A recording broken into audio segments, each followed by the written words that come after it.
காப்பு கட்டுதல், பூணல் அணிவித்தல், இந்த பச்சை கொடி சுத்துறது எல்லாம் நடைபெற இருக்கிறது. அனைவரும் வெண்பொருள் மார்க்கெட் கொள்கிறோம். வாத்தியம் வாத்தியம்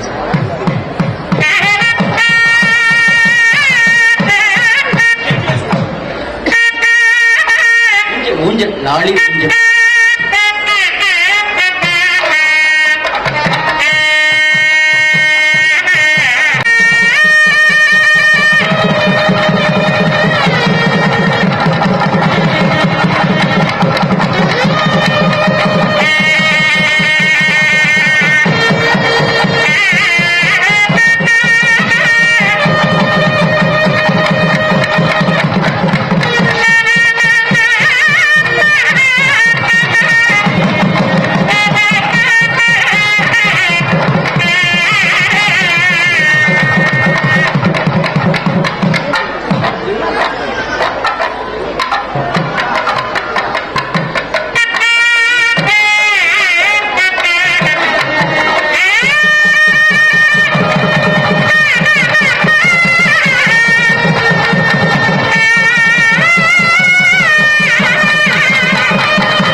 பக்தகுடிகளே, மெய்யன்பர்களே, இப்பொழுது இந்த திருக்கல்யாண வைபவத்தில் உள்ள அந்த கிரியைகள் எல்லாம் நடைபெற்று அக்னி காரியமானது நடைபெற இருக்கின்ற அக்னி சாட்சியாக தான் நாம தாலி கட்டிக்கிறோம். இந்த பஞ்சபூதமும் சேர்ந்துதான் நம்மளுக்கு கல்யாணம் நடத்தி வைக்கிறாங்க. அதனால அந்த அக்னி வழிபாடானது இப்பொழுது நடைபெற இருக்கிறது. மதுரை, அதாவது திருக்கல்யாணம் அப்படின்னாலே மதுரை மீனாட்சி தான் அப்படின்னு சொன்னேன். அந்த மீனாட்சி அம்பாள் சிவபெருமானை திருமணம் செய்து கொண்ட ஒரு நன்னாள் அந்த மீனாட்சி கல்யாணம் அப்படிங்கிறது. அதில் மதுரையில் மட்டும் ஒரு பெரிய விசேஷமான ஸ்பெஷல் என்னன்னு கேட்டிங்கன்னா, மற்ற எல்லா கோவில்கள்லையும் திருக்கல்யாணம் நடக்கும். அந்த மதுரையில் திருக்கல்யாணம் நடக்கும் பொழுது அந்த அம்பாளுக்கு தாலி கட்டும் பொழுது பார்த்தீங்கன்னா எல்லா பெண்களும் புதுசாக கல்யாணம் ஆனவங்க, பொதுவாக பெரியவங்க எல்லாருமே பார்த்தீங்கன்னா அந்த தாலி பிரித்து கோக்கிறதுன்னு சொல்லுவாங்க, தாலி கயிறு மாற்றுவாங்க. அது அந்த மதுரையில் மீனாட்சிக்கு கல்யாணம் நடக்கும் பொழுது அந்த நேரத்தில் எல்லாருமே அந்த தாலி பிரித்து கோத்து கட்டிப்பாங்க. அது அவங்களுக்கு அன்னைக்கு எப்படி நாள் என்ன ஏது எதுவுமே பார்க்க தேவை கிடையாது. ஏன்னா அந்த மதுரையுடைய ஸ்தலத்தில் மட்டும் அந்த ரொம்ப விசேஷமான ஒரு விஷயம் அதுதான். மற்ற எந்த ஆலயத்திலையும் இல்லாத ஒரு சிறப்பு. ஆகையினால அந்த சொக்கன் மீனாட்சி, அதுலேயும் சிவபெருமான் பார்த்தீங்கன்னா சொக்கநாதராக மீனாட்சியை சொக்க வைத்தவராக அங்கே இருக்கார். மீனாட்சியவே சொக்க வைத்ததுனால அவருக்கு சொக்கநாதர்னு பேரு.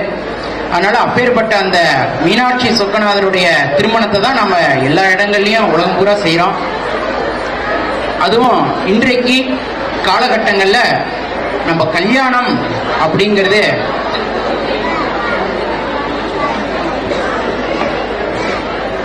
இன்றைக்கு காலகட்டங்களில் திருமணம் அப்படிங்கிறது பார்த்தீங்கன்னா ரொம்ப ஒரு அபூர்வமான ஒரு விஷயமாக மாறிக்கொண்டே இருக்கிறது. அந்த வகையில் அந்த திருமணமானது அந்த காலத்தில் எல்லோருக்கும் எளிமையாக, ஒரு வீட்டில் 10 குழந்தைங்க இருந்தால் கூட 10 பேருக்கும், அது ஆண்களாக இருந்தாலும் சரி பெண்களாக இருந்தாலும் சரி, திருமணமானது சுலபமாக நடைபெற்று கொண்டிருந்தது. இன்னைக்கு எவ்வளவோ திருமண பொருத்த மையங்கள்லாம் எல்லாம் இருந்தால் கூட அந்த திருமணம்ங்கிறது எந்த இடத்துல நமக்கு இடிக்குது அப்படின்னு கேட்டிங்கன்னா, பொண்ணு மாப்பிள்ளை 2 பேருமே எதிர்பார்ப்புகள் அதிகமாகிக் கொண்டே இருக்கிறது. அந்த எதிர்பார்ப்புகள் அதிகமாகிக் கொண்டே இருக்கும் பொழுது அந்த தாமதமானது அங்கே இருக்கு, அந்த திருமண தடையானது இருக்கு. இன்னைக்கு தமிழ்நாட்டில் பார்த்தீங்கன்னா ஏகப்பட்ட ஆலயங்கள்ல இந்த திருமணத்துக்கான பரிகாரங்களை நிறைய பேர் செய்து கொண்டே இருக்கிறார்கள். அதற்கு காரணம் என்னன்னு கேட்டிங்கன்னா, ஜாதக தோஷமோ இல்லை முன்னோர்கள் பித்ரு தோஷம் அப்படி இப்படிங்கிறாங்க. அது எல்லாமே கிடையாது.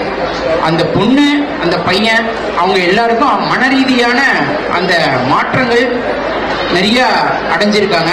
இன்னைக்கு 2024 அந்த மாற்றங்களை எல்லாம் சீர்படுத்தினாலே நம்ம பல பேருக்கு கல்யாணங்கள்லாம் நடைபெறும்.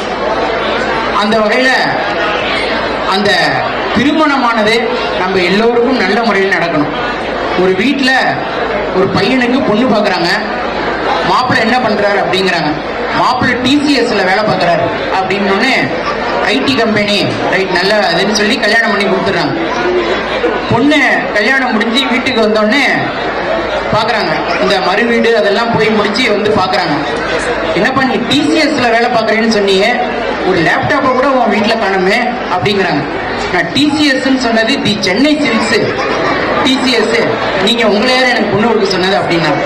அதனால அதை எதுக்காக சொல்ல வரேன்னா, இன்னைக்கு அந்த ஐடி மோகம் ஒரு பக்கம் இருக்கு, ஐடி மாப்பிள்ளைக்கு தான் கொடுக்கணும் அப்படின்னு. அதனால அது ஒரு பக்கம். அது போல அந்த திருமணமானது விட்டு கொடுத்து போறது.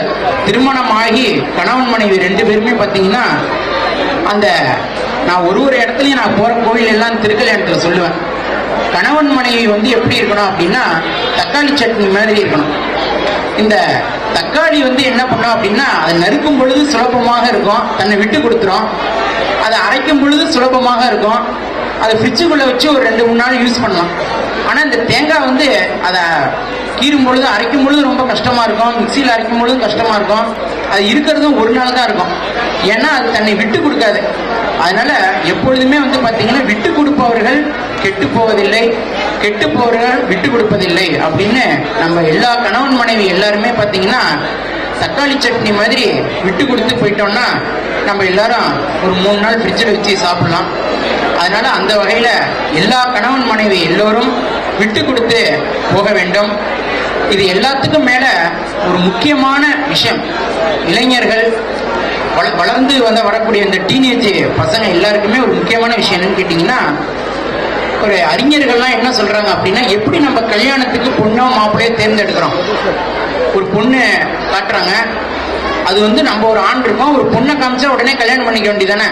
இல்லை அந்த பொண்ணுகிட்ட என்னென்ன விஷயங்கள் நம்ம பிடிக்குதுன்னு ஏன் நம்ம சொல்றோம், அது எப்படி சொல்றோம்.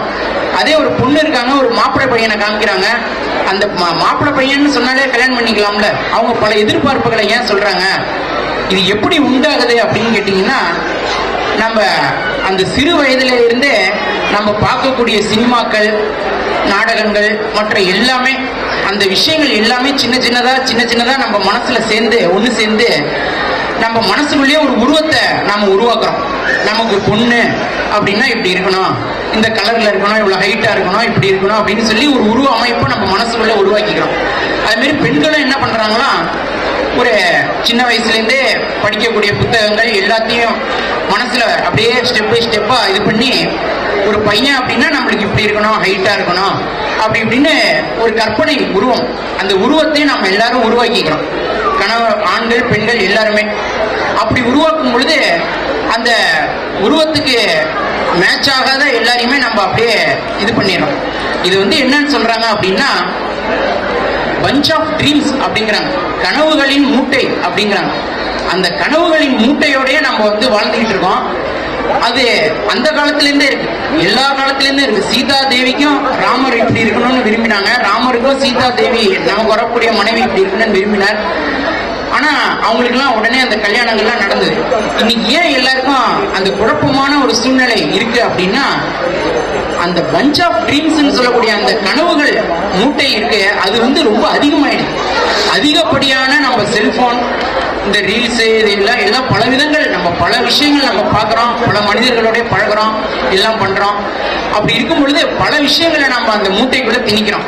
பையனுக்கு 1 லட்சம் சம்பளம் இருக்கணும், வீடு இருக்கணும், அது இருக்கணும், இது இருக்கணும் அப்படின்னு சொல்லி அது எல்லாத்தையும் அந்த மூட்டைக்குள்ள நாம வச்சு கட்டும் பொழுது அதை பூர்த்தி செய்யக்கூடிய விதமாக நமக்கு அமையறதுக்கு லேட் ஆகுது. அதுதான் விஷயம். மற்றபடி என்னை பொறுத்தவரையிலையும் நிறைய அப்பா அம்மாக்கள் வந்து பார்த்தீங்கன்னா இன்னைக்கு ஜாதகத்தால பசங்களுக்கு தடைப்படுதுன்னு சொல்லி கோவிலா போறாங்க.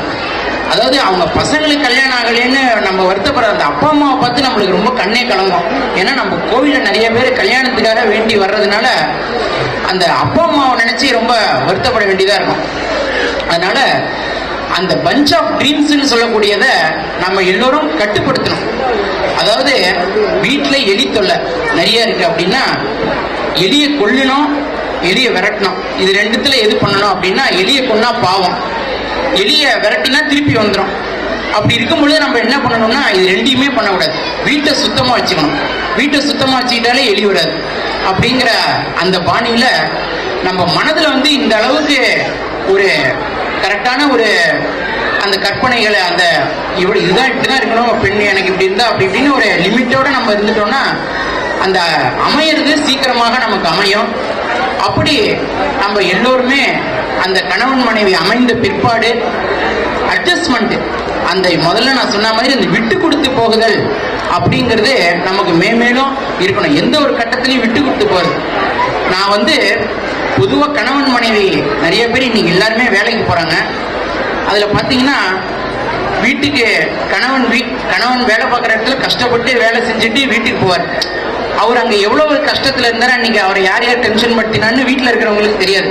அவங்க வந்தோடனே ஏதாவது ஒன்று சொல்லுவாங்க, என்னங்க இதுமாரி வாஷிங் மிஷின் ரிப்பேரு, காலையிலேருந்து துணி துவைக்கல, ஏதாவது பண்ணுங்க அப்படின்னோடனே அவருக்கு சருன்னு ப்ரெஷர் ஏறிடும். அதே போல் மனைவியும் இன்னைக்கு நிறைய எல்லா பெண்களும் வேலைக்கு போகிறாங்க. நம்ம நாட்டுக்கு அது நல்லது தான். அவங்களும் வேலைக்கு போயிட்டு வரவும் வீட்டில் இருக்கக்கூடிய அந்த சூழ்நிலைகளை சமாளிக்க முடியாமல் 2 பேருக்கும் அந்த மன அழுத்தம் தான் சண்டைக்கு காரணமாக இருக்கு. அப்படி இருக்கும் பொழுது அந்த சண்டையை தவிர்க்கணும். ஒரு கணவன் வந்து அட்ஜஸ்ட்மெண்ட் என்ன பண்றாரு அப்படின்னா, ஒரு ஞாயிற்றுக்கிழமை கணவன் மனைவி 2 பேருக்கும் லீவு. கணவன் உட்காந்து டிவி பார்த்துக்கிட்டு இருக்காரு, மனைவி கண்ணாடி முன்னாடி நின்று தலையெல்லாம் வாரி பவுடர்லாம் அடிச்சுக்கிட்டே இருக்காங்க. அப்போ மனைவி கணவனை பார்த்து கேட்குறாங்க, ஏங்க நான் கல்யாணத்தப்ப இருந்தப்பயே அதே மாதிரியே இருக்கேனா இல்ல குண்டாயிட்டேனா அப்படிங்கிறாங்க. உடனே இவர் என்னடா ஞாயிற்றுக்கிழமையில நமக்கு வந்த சோதனை அப்படின்ட்டு, இல்லம்மா நீ கல்யாணத்தப்ப இருந்த மாதிரியே தான் இருக்கா, அதுல என்னம்மா டவுட் அப்படிங்கிற. ஓ அப்படியாங்க, அப்ப நீங்க கல்யாணம் ஆன புதுசுல நான் ஃப்ரிட்ஜில் ஏதாவது எடுக்கணும்னா என்னை அப்படியே தூக்கிட்டு போய் ஃப்ரிட்ஜு கிட்ட நிப்பாட்டுவீங்க, அதே போல இப்பயும் நிப்பாட்டுங்களேன் அப்படிங்கிறாங்க. என்னடா அது எலிவாழை பிடிச்சி விட்டுட்டு புலிவாழை பிடிச்சிட்டோம் போல இருக்குன்னு கணவன் யோசிக்கிறார். வேற யாராவது இருந்தா கோவப்பட்டிருப்பாங்க. அவர் யோசிச்சு புத்திசாலித்தனமா என்ன பண்ணிடுறாரு, அம்மா நம்ம வித்தியாசமா ஒண்ணு யோசிக்கிறேன், ஒண்ணு பண்ணுவோம், உன்னை தூக்கி ஃப்ரிட்ஜு கிட்ட நிப்பாட்டுறதுக்கு நான் ஃப்ரிட்ஜை தூக்கி உன்கிட்ட நிப்பாட்டிடுறோமா அப்படிங்கிறார். அதனால அதே மாதிரி திறமையா யோசிச்சு மனைவியை சமாளிச்சு நம்ம அந்த இல்லறத்தை நல்லறமாக அப்படியே கொண்டு போகணும். நைட்டு வேலை முடிஞ்சு வீட்டுக்காரு வர சாப்பிட அம்மா தட்டை வச்சுட்டாங்க. ஆனா முக்கியமான சீரியல்ல சிறகடிக்க ஆசையில முக்கியமான கட்டம் போயிட்டு இருக்கு. மீனாவுக்கும் அவங்களுக்கும் சண்டை, மாமியார்கிட்ட பணம் கேட்கிறாப்புல. அப்படி முக்கியமான கட்டத்துல போயிட்டு இருக்கும் பொழுது சமயக்கட்டுக்குள்ள இருந்து தோசை வரல. இவரு வெறுந்தட்டை வச்சுக்கிட்டே உட்காந்துருக்காரு. அந்த அம்மா அந்த செல்லுலயே பார்த்துக்கிட்டே இருக்காங்க. இவரும் கொஞ்ச நேரம் வெயிட் பண்ணி பார்த்துட்டு உடனே அந்த அம்மா கிச்சன்ல இருந்து வெளியில வந்து, சாப்பிட்டாச்சுன்னா தட்டை போய் போட்டு கையில் மாண்டிதானையா, ஏன் சும்மாவே உட்காந்துருக்கேங்கிறாங்க. அவருக்கு தோசையே வரல. அதே மாதிரி எதுக்கு சொல்ல வரேன்னா, அதே போல இன்னைக்கு எல்லாருக்கும் ஒவ்வொரு விதமான மன ஓட்டங்கள், மன அலைகள், அது எல்லாத்தையும் நம்ம அட்ஜஸ்ட் பண்ணி போகணும். இன்னைக்கு எல்லாருக்கும் பெண்கள் ஆண்கள் எல்லாருக்குமே எல்லா விஷயமும் கத்துக்கிறாங்க, எல்லாம் பண்றாங்க. அதுல ஒரு முக்கியமான விஷயம், நான் வந்து என் அனுபவத்துல, நான் பெரிய வயசானவன் கிடையாது, இருந்தாலும் என்னுடைய ஒரு அனுபவ ரீதியா நான் பார்த்தது சொல்றேன். இன்னைக்கு சின்ன வயசுல எல்லாரும் என்ன பண்ணுவாங்கன்னா, தம்பதிகள்லாம் ஒரு சின்ன சண்டை போட்டு கோவப்பட்டு பிரிவாங்க. அதே மாதிரி பிரியாம அதெல்லாம் ஒரு சின்ன சின்ன சண்டைகளாக இருந்தா கூட அதை அட்ஜஸ்ட் பண்ணி நம்ம எப்படியாவது அப்படியே நகர்த்திக்கிட்டே வந்தோம் அப்படின்னா, வயசாகி நாம இருக்கும் பொழுது, நான் முதல்ல சொன்னது பஞ்ச் ஆஃப் ட்ரீம்ஸ், கனவுகளின் மூட்டை. அந்த வயசாகி நம்ம தம்பதிகளாக இருக்கும் பொழுது எப்படி இருக்கும் அப்படின்னா, நமக்கு முன்னாடி பிறந்தவங்க எல்லாருமே நம்மளை விட்டு போயிருப்பாங்க. நமக்கு அடுத்தது பிறந்த குழந்தைங்க பேர குழந்தைங்கலாம் கல்யாணம் ஆகி அவங்க தனிப்பட்ட வாழ்க்கையை பார்த்துருப்பாங்க. அப்போ நமக்குன்னு இருக்கிறது யாரு அப்படின்னு கேட்டீங்கன்னா, பாரதிதாசனையா தன் கவிதையில அழகா சொல்றாரு. மனைவியை பார்த்து சொல்றாரு, நீ கல்யாணம் ஆன புதுசுல இந்த அழகு ஒன்றை இல்லை, அந்த உடல் வலிமை ஒன்றை இல்லை, அந்த பேச்சு சவுண்டு அந்த இது ஒன்றை இல்லை, குரல் வளம் இல்லை, எதுவுமே ஒன்றை இல்லை, ஆனா நீ மட்டும் இருக்க, அது எனக்கு போதும் அப்படின்னு பாரதிதாசனைய வந்து மனைவியை பார்த்து சொல்றாரு. எதுக்காக சொல்ல வரேன்னா, வயசாக என்ன ஆயிடும் அப்படின்னா, அந்த பஞ்ச் ஆஃப் ட்ரீம்ஸ் மாதிரி பஞ்ச் ஆஃப் மெமரிஸ் நமக்கு வந்துடும். அந்த ஞாபகங்கள், அந்த மனைவியோட பழைய ஞாபகங்கள்லாம் அப்படியே வந்துடும். நீங்க நல்லா யோசிச்சு பார்த்தீங்கன்னா, நல்லா இங்க இருக்கிற எல்லாரும் யோசிச்சு பாருங்க.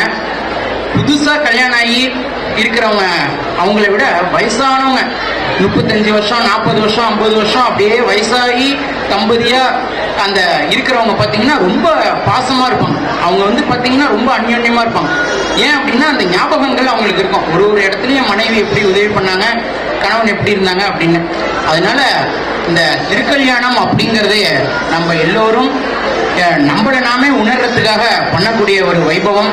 அதனால அந்த திருக்கல்யாண வைபவத்துல நம்ம ஆலயத்துல இன்னைக்கு எல்லாரும் பெருந்திரளா ரொம்ப சீரும் சிறப்புமான முறையில வந்திருக்கீங்க.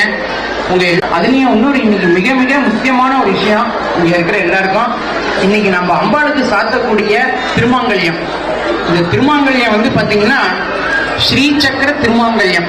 இதை பத்தி எல்லாரும் நல்லா கேட்டுங்க. இந்த ஸ்ரீசக்கரம் அப்படிங்கிறது அம்பாளுக்கு உகந்த ஒரு யந்திரம். அது ஒரு கோவிலையும் ஒரு நகையில அம்பாள்கிட்ட இருக்கு. காது தோடுல இருக்கு, பதக்கத்துல இருக்கு, கவச்சத்துல வச்சிருப்பாங்க. அம்பாள் அந்த ஸ்ரீ சக்கரத்துல உட்கார வச்சிருப்பாங்க. இப்படி ஒரு விதமான ஆபரணங்கள்ல அம்பாள் அது ஸ்ரீ சக்கரத்தை வச்சிருப்பா. ஆனா இப்ப என் நண்பர் சொன்னதுதான் எனக்கே தெரியும், மதுரை மீனாட்சிகிட்ட கூட இல்லாத ஒரு விஷயம் நம்ம கோயில நம்ம இங்க இன்னைக்கு செய்யறோம். இன்னிலேருந்து அது துவங்குது. இந்த திருமாங்கல்யத்தை பார்க்குறவங்களுக்கே எல்லாருக்கும் நல்லது நடக்கும் அப்படிங்கிற அளவுக்கு இந்த திருமாங்கல்யத்திலேயே பின்பக்கத்துல ஸ்ரீசக்கரம் பொறிச்சு அதை அந்த ஆபரணத்தை நாம செஞ்சிருக்கோம். தமிழகத்திலே எந்த ஆலயத்திலும் இல்லாத ஒரு மிக மிக சிறப்பான ஒரு திருமாங்கல்யம். அதனால எல்லோரும் அதை அப்படியே எடுத்து காட்டுவாங்க. கண்ணில் ஊற்றி அப்படியே தொட்டு விட்டுங்க. அந்த ஸ்ரீசக்கரத்தையும் திருப்பி காட்டுறாங்க, அதையும் இது பண்ணிக்கோங்க. அதனால இப்போ இந்த திருமாங்கல்ய தாரணமானது நடைபெற இருக்கிறது. எல்லோரும் அம்பாளை நல்லா மேகாம்பிகையை நல்லா வேண்டிங்க, பிரார்த்தனை பண்ணிங்க.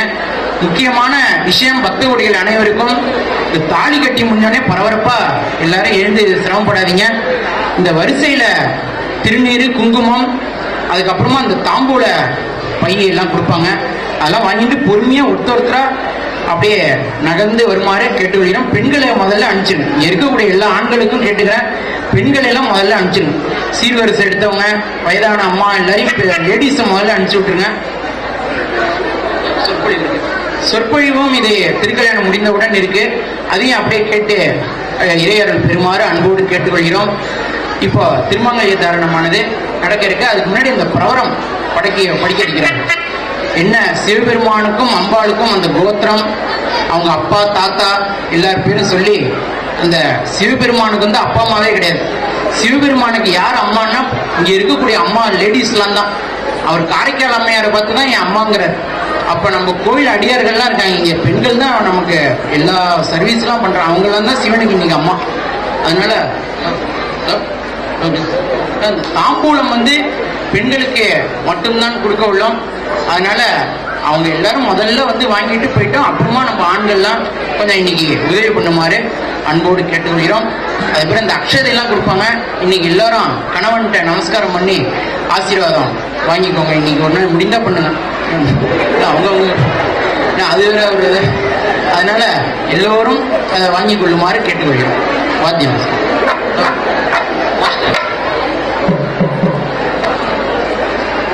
இப்பொழுது இந்த திருக்கல்யாண வைபவத்தில் திருமாங்கல்ய பூஜையானது நடைபெறும். அனைவருக்கும் எல்லா விதமான சௌபாகியமும் கிடைக்கணும், தீர்க்க சுமங்கலியா இருக்கணும் அப்படின்னு பிரார்த்தனை பண்ணிட்டு இந்த திருமாங்கல்ய பூஜையானது இப்போ நடைபெறும். அதுக்கப்புறம் இந்த கன்யகாதானம் பிரபரம்னு வாசிப்போம்.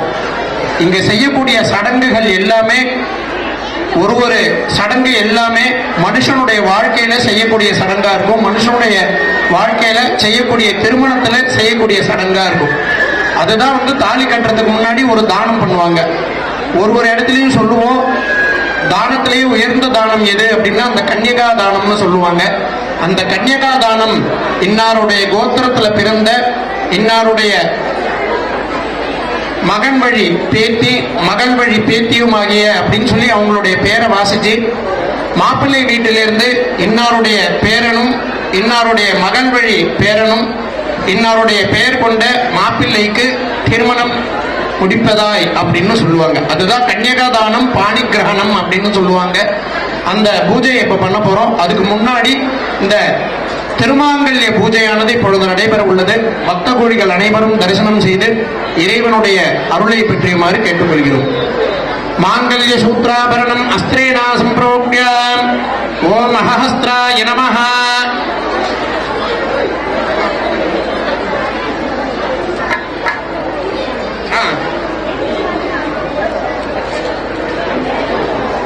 ஓம் அனந்தாசனான் சிம்மாய நமः, தர்மாய ஞானாய நமः, வைராக்யாய ஐஸ்வர்யாய நமः, ஓம் தனலக்ஷ்மியாசனாய நமः, ஓம் தான்யலக்ஷ்மி நமः, ஓம் சந்தானலக்ஷ்மி நமः, ஓம் சௌபாகியலக்ஷ்மி நமः, ஓம் விஜயலக்ஷ்மி நமः, வித்யாலக்ஷ்மி நமः, ஓம் ஆரோக்கியலக்ஷ்மி நமः, ஓம் சாம்ராஜ்யலக்ஷ்மி நமः, அஷ்டலக்ஷ்மி ஸ்வரூபிணி மாங்கல்ய சூத்ராபரண மகாலக்ஷ்மி நமோ நமः. நானாவித பரிமள பத்ர புஷ்பாஞ்சலிம் சமர்ப்பயாமி. ஓம் ஹிரண்யவர்ணாம் ஹரிணீம் சுவர்ணரஜ தத்ரஜாம் சந்திராம் ஹிரண்மயே லக்ஷ்மீம் ஜாதவேதோ மகாவஹ தாம் மகாவகஜாதவேதோ லக்ஷ்மீமனபகாமினீம் யஸ்யாம் ஹிரண்யம் விந்தேயம் காமத்வம் புருஷானகம் மகாதேவ்யை ச வித்மஹே விஷ்ணுபத்ரை ச தீமஹி தன்னோ லக்ஷ்மீ பிரச்சோதயாத். ஸ்ரீயை ஜாதஸ்ரீயானி ஈர்யாய ஸ்ரீயம் வயோ ஜனதிருப்யோ ததாதி ஸ்ரீயம் வசானமர்தத்வமாய நபந்தி சத்யா சமிதா விதத்ரியோ. மாங்கல்ய சூத்திர மகாலக்ஷ்மீ நமः. சமஸ்தோபதாரான் சமர்ப்பிய அமிர்தமயம் பரதாம்பூலம் நிவேத்ய கற்பூர நீராஞ்சனம். அன்பர்களே, இப்பொழுது கன்யகா தானமானது நடைபெற உள்ளது. அதான் முன்னாடி சொன்னது போல இந்த உலகத்திலேயே உயர்வான தானம் எது அப்படின்னா அந்த கன்யகா தானம் தான். இந்த கன்யகா தானம்னு சொல்லக்கூடிய இந்த பிரபரமானது வாசிக்க போறோம். அதுக்கப்புறம் இந்த திருமங்கல்ய தாரணமானது நடைபெறும். அந்த திருமங்கல்யதாரணம் நடந்த உடனேயே லாஜஹோமம்னு ஒரு ஹோமம் நடக்கும். அப்புறம் இந்த பொண்ணு மாப்பிள்ளையும் பூப்பந்து விளையாடுதல் அப்படின்னு சொல்லுவாங்க. அந்த சடங்கு முடிஞ்ச உடனேயே மகா தீபாராதனை, அனைவருக்கும் அருள் பிரசாதமானது வழங்க உள்ளார்கள். இப்பொழுது கன்யகாதான பிரபரமானது வாசிக்க உள்ளார்கள். சுக்லாம் பரதரம் விஷ்ணும் சசிவர்ணம் சதுர்புஜம் பிரசன்னவதனம் தியாயே சர்வ விக்னோபசாந்தயே சங்கல்போக்த பிரகாரேண மேகாம்பிகா மேகநாதேஸ்வர சுவாமினாக விசிஷ்ய பாவன உத்வாக மகாமங்கல வைபவ கர்மணி விசேஷ கன்யகாதான பாணிகிரகண பூஜனம் ச அத்ய கரிஷ்யே அக்ஷதாநிரஸ்ய. ஓம் பரசக்தி பராசக்தி பராபரசக்தி த்ரயார்ஷேய பிரபரான்விதः பராசக்தி கோத்ரோத்பவாய பூராதி சப்தலோகானாம் வைகுண்ட நகரஸ்ய பரிவர்த்தமான லோகாத்ரிபுராந்தக பிரம்ம விஷ்ணுவாதீனாம் ஆதி ஜனகஸ்ய சூரியமண்டலாந்த வர்த்தமான வேதாந்த வேத்ய பரஞ்சோதி சர்மணः நப்த்ரீம் பரசக்தி கோத்ரோத்பவாய சகல லோக நிவாசிபிஹ சனகாதிபிஹ தேவர்ஷிபிஹ பிரம்மர்ஷிபிஹ சேவ்யமான சரஸ்வதி ரமணி ரமண சதுர்முக சர்மணः பௌத்ரீம் பரசக்தி கோத்ரோத்பவாய கந்தமாதனாதி அஷ்டகுல பர்வதமான விசேஷ ஆதீஸ்வரஸ்ய ஸ்ரீமன் மனோஹரி இதி நாம்னா சபலங்கிருத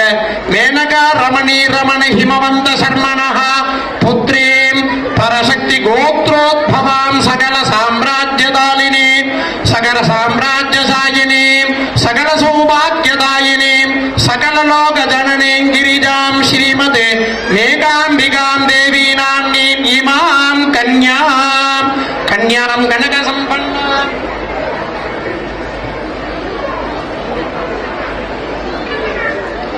பரசக்தி பரமேஸ்வர பிரபரான்வித பரஞ்சோதி பராத்பர பரமாத்ம பஞ்சாருஷய பிரபரான்விதः பரசிவ கோத்ரோத்பவஸ்ய மந்திரபத வர்ண புவன தத்வ கலாத்மக ஷடத்வ விக்கிரஹஸ்ய சகல புவன சிருஷ்டி ஸ்திதி சம்ஹார திரோபாவானுக்கிரஹ பஞ்சகிருத்ய சம்பன்னஸ்ய சகல நிஷ்கல ஸ்வரூப சாந்த சர்மணः நப்த்ரே பரசிவ கோத்ரோத்பவஸ்ய சித்தாந்த பிரசித்தேத்வர தந்த்ரோதிஷ்டித அனிமாதி அஷ்டைஸ்வர்ய பதாதீகமனோன்மணி ரமணி ரமணஸ்ய ஸ்ரீ சதாசிவ சர்மணः பௌத்ராய பரசிவ கோத்ரோத்பவத்ய சகல புவன சிருஷ்டி ஸ்திதி சம்ஹார திரோபாவானுக்கிரக யோக யோகி ஜன ஹிருதய சரோருக நிலையஸ்ய த்ரிமூர்த்தி திரிகுணாயுத கௌர்யாம்பிகா ரமணி ரமண ஈஸ்வரக சர்மணः புத்ராய பரசிவ கோத்ரோத்பவாய சர்வலோக சரண்யாய சரணாகத வத்சலாய சகல லோகாதிபதயே ஸ்ரீமதே மேகநாதேஸ்வராய விவந்திரி ஜகஜீவன ஹேதுனா அப்படின்னு சொல்லுவாங்க.